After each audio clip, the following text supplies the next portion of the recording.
vision boards are an amazing tool. When you create a vision board for goal setting, it is a visual representation of what you want to achieve in your life. Looking at the completed vision board daily will strengthen the neural pathways in your brain for success. Today, gather up the materials to be placed on your vision board. The basics are one piece of white cardboard or corkboard which you can find easily in a stationery shop. You will need images of the goals you want to achieve. Say for example, you want to have six-pack abs. Then it could be a picture of a person having six-pack abs. You could also include any hard material that needs to be glued to the board. Hard materials would be buttons, badges, ribbons, or even coins that relate to your financial goals.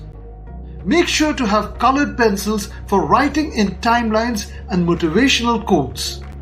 The idea is that when you keep looking at the vision board on a daily basis, it starts to get into your subconscious mind and you begin to believe that you can achieve this goal. This motivates you to achieve your goal. Imagine in your mind as if you've already achieved your goal. That would make your belief stronger. If you're unsure of the materials or how to make a goal-setting vision board, an example by Jack Canfield is given in the link below this video. This is Thomas Fergus, author and life coach at empoweryourselves.com signing off. Hope you have a wonderful day ahead. Thank you.